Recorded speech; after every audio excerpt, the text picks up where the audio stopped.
Click করুন অ্যাপের bell আইকনে আর সাবস্ক্রাইব করুন এবিপি আনন্দ। সব সময় থাকুন খবরে।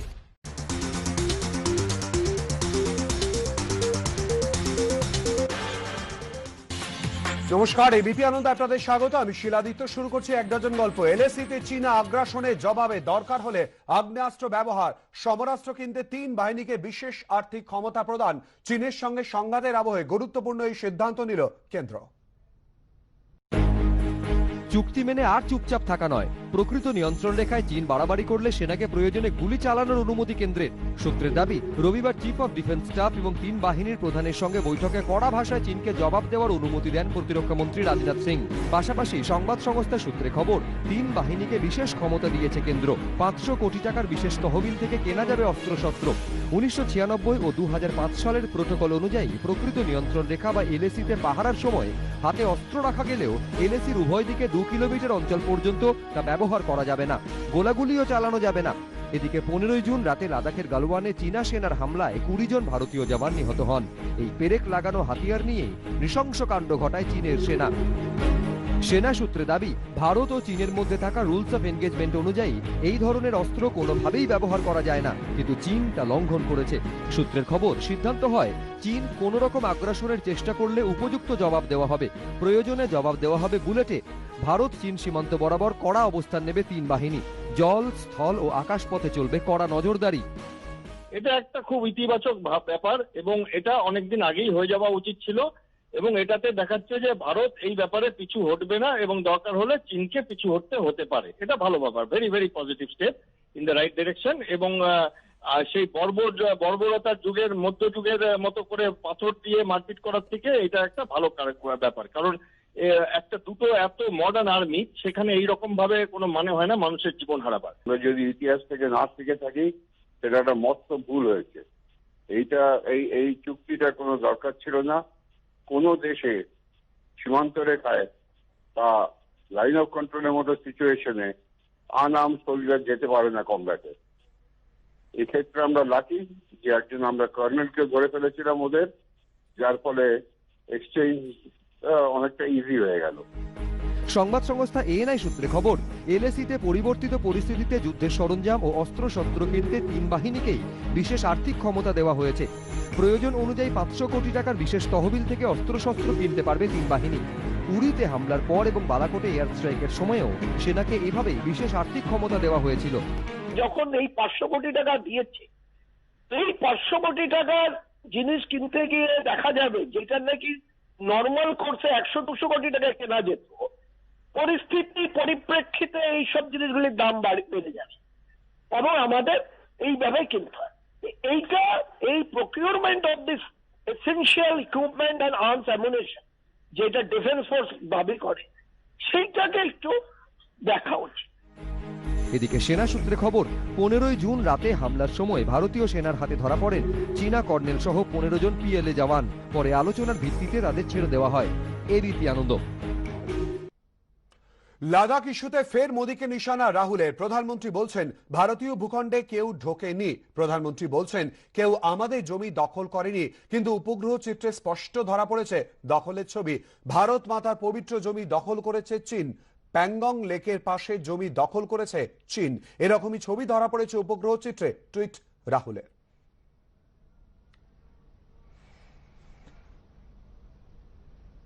রাহুল দেশকে অপমান করছেন, মানুষই এর জবাব দেবে, পাল্টা বিজেপি নেতা শাহনওয়াজ हुसैन। कांग्रेस पार्टी और उसके नेता राहुल गांधी मर्यादा तोड़ रहे हैं, देश का अपमान कर रहे हैं। भारत के प्रधानमंत्री नरेंद्र मोदी को सरेंडर मोदी कहना, ये देश की जनता बर्दाश्त नहीं करेगी। जिस तरह की वो भाषा बोल रहे हैं, इस तरह की भाषा कोई दुश्मन देश का नेता भी भारत के प्रधानमंत्री के लिए नहीं बोल सकता है। लेकिन शुरू से जब से चाइना और इंडिया के बीच में तनाव पैदा हुआ है, राहुल गांधी कोई दिन ऐसा नहीं है जिस दिन भारत का और भारत के प्रधानमंत्री का अपमान नहीं करते हैं। जिस तरह की भाषा उन्होंने बोली, उसके लिए उनको माफी मांगनी चाहिए, नहीं तो इस देश की जनता कांग्रेस को कभी क्षमा करने वाली नहीं है। দেশে 4 লক্ষ ছাড়ালো করোনা আক্রান্তের সংখ্যা। এর মধ্যে মাত্র 8 দিনে সংক্রমিত 1 লক্ষেরও বেশি মানুষ, আর একদিনে রেকর্ড 15,413 জন করোনা আক্রান্ত। এরই মাঝে আশার আলো বলতে গত 24 ঘন্টায় দেশে সুস্থ হয়েছেন 13,925 জন। বাংলাতেও গত 24 ঘন্টায় আক্রান্তের সংখ্যা বেশি, সুস্থ হওয়ার সংখ্যা। যত দিন যাচ্ছে ততই সংক্রমণের গতি বাড়াচ্ছে করোনা। চতুর্থ দফায় লকডাউনের শেষ দিনে দেশে সংক্রমিতের সংখ্যা ছিল 1,82,143, আর আনলক 1 শুরুর মাত্র 3 সপ্তাহেই তা 4 লক্ষ ছাড়িয়ে গেল। শেষ 8 দিনে করোনা আক্রান্ত 1 লক্ষেরও বেশি। এর মধ্যে গত 24 ঘন্টায় দেশে সংক্রমিত 15,400 থেকে যা সর্বোচ্চ। 30শে জানুয়ারি দেশে প্রথম করোনা সংক্রমিতের হদিশ মেলে। মে মাসের 19 তারিখ আক্রান্তের সংখ্যা 1 লক্ষ ছাড়িয়ে যায়, অর্থাৎ প্রথম করোনা সংক্রমণ ধরা পড়ার 109 দিন পরে। 3রা জুন আনলক 1 শুরুর তৃতীয় দিনে ভারতে করোনা আক্রান্তের সংখ্যা 2 লক্ষ ছাড়িয়ে যায়, অর্থাৎ 1 লক্ষ থেকে আক্রান্তের সংখ্যা দ্বিগুণ হতে লাগে মাত্র 15 দিন। 3রা জুন থেকে 13ই জুন মাত্র 10 দিনে আরও 1 লক্ষ মানুষ করোনা আক্রান্ত হন, আর 13ই জুন থেকে 21শে জুন এই 8 দিনে দেশে করোনা আক্রান্ত আরও 1 লক্ষ। বেশি মাত্রায় ধরা পড়ছে টেস্টিং হওয়ার জন্য। এই যে যখন ধরা পড়ছে, তার মানে যে সময় টেস্টিং কম ছিল সেই সময় ধরা পড়েনি এমন অনেক মানুষ ছিল। এখন হয়তো এমন হবে ধরা পড়তে পড়তে পড়তে পড়তে এমন একটা জায়গায় যাবে যে সবাই ধরা পড়ে গেল, আর কেউ বাকি নেই। আমরা ডায়াগনোসিসটা 100% করতে পারছি, কেউ বাদ যাচ্ছে না, ততক্ষণ এটা এরকম ছড়াবে এবং আরো বাড়বে। কেন্দ্রীয় স্বাস্থ্য মন্ত্রকের পরিসংখ্যান অনুযায়ী গত 24 ঘন্টায় দেশে মৃত্যু হয়েছে 306 জনের। এর ফলে ভারতে করোনায় মৃতের সংখ্যা বেড়ে 13,254। সব থেকে বেশি মৃত্যু মহারাষ্ট্রে, দ্বিতীয় স্থানে দিল্লি এবং তৃতীয় স্থানে গুজরাট।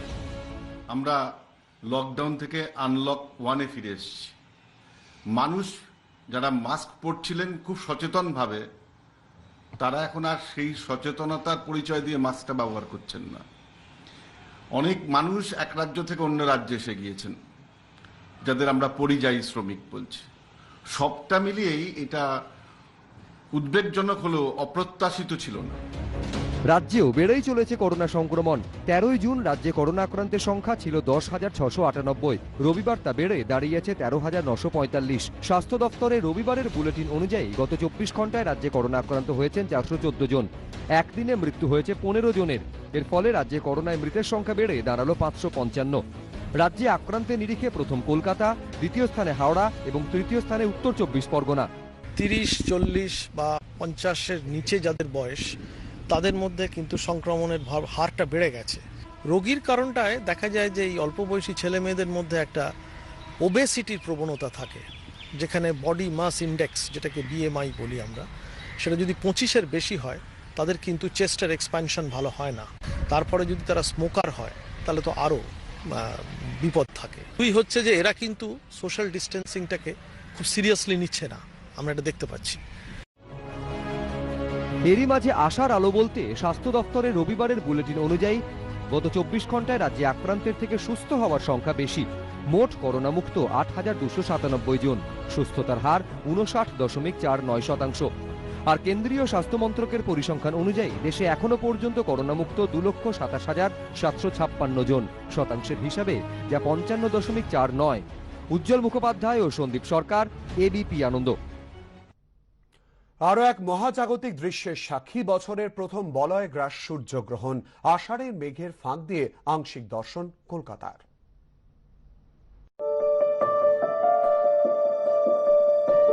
রিং অফ ফায়ার, আগুনের বলয়, 21-এর বড়দিনে মহাকাশে সব থেকে বড় ঘটনা, যা দেখার জন্য অপেক্ষা করতে হবে আবার 28 মাস। রবিবার হলো বছরের প্রথম বলয়গ্রাস সূর্যগ্রহণ। ভারতের বেশ কিছু রাজ্য থেকে গ্রহণ দেখা গেলেও কলকাতা সহ বাকিদের সন্তুষ্ট থাকতে হলো আংশিক গ্রহণ দেখে। ঘুরতে ঘুরতে সূর্য আর পৃথিবীর মাঝে চাঁদ এসে পড়লে হয় সূর্যগ্রহণ। গ্রহণের সর্বোচ্চ পর্যায়ে চাঁদ যখন পুরোপুরি সূর্যকে ঢেকে দেয়, তখন রাতের মতো অন্ধকার নেমে আসে পৃথিবীতে। তাকে বলে পূর্ণগ্রাস সূর্যগ্রহণ। বলয়গ্রাস গ্রহণে গোটা সূর্য চাঁদের আড়ালে ঢাকা পড়ে না, ফলে সূর্যের চারপাশের অংশ উজ্জ্বল বলয় হিসেবে দেখা যায়। সূর্যকে তখন মনে হয় রিং অফ ফায়ার। চাঁদ যখন সূর্যের একাংশকে ঢেকে দেয় তাকে বলে আংশিক গ্রহণ। চাঁদের থেকে সূর্য প্রায় 400 গুণ দূরে আছে, তেমনি আবার চাঁদের থেকে সূর্য প্রায় 400 গুণ বড়। হ্যাঁ, একটা যদি 1800 কিলোমিটার রেডিয়াস হয় তো আরেকটা 700,000 কিলোমিটার। যে কৌণিক সাইজটা পৃথিবী থেকে দেখলে রাফলি সেম, এই রাফলি সেমের জন্যই অ্যালাইনমেন্ট হওয়ার পরে গ্রহণটা হয়।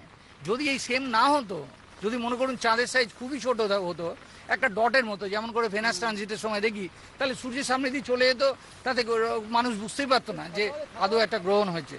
যারা বলয়গ্রাস দেখতে পাবেন তারা তো বলয়গ্রাসই দেখবেন, কিন্তু সারা ভারতবর্ষে একটা খণ্ডগ্রাস দেখব। কতটা ঢাকা পড়বে সূর্য সেটা নির্ভর করছে আমার ভৌগোলিক অবস্থানের উপর।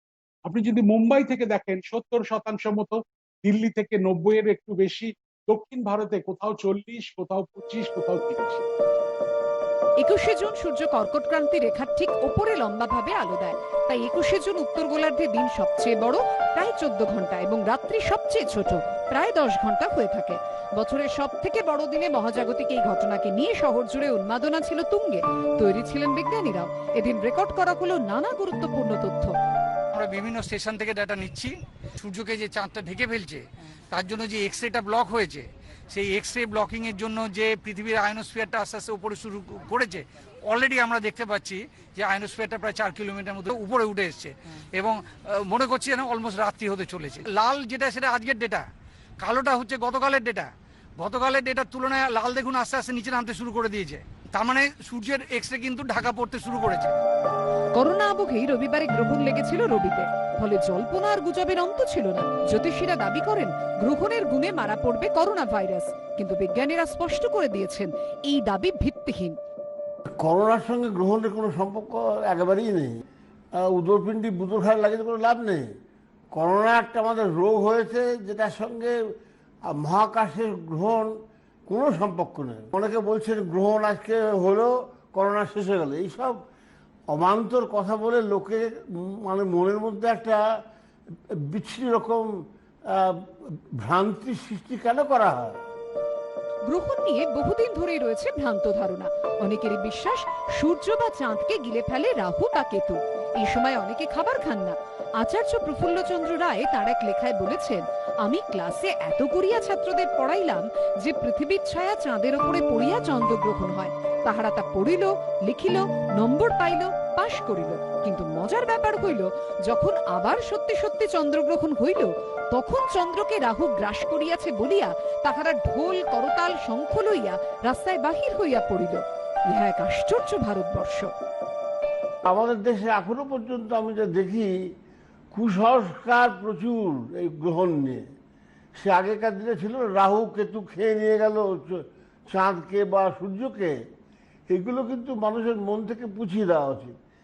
গ্রহণের সময় নাকি মানুষকে খেতে নেই, মানুষকে চান করতে নেই, এই ব্যাপারগুলো মানুষের মন থেকে চলে যাওয়া উচিত।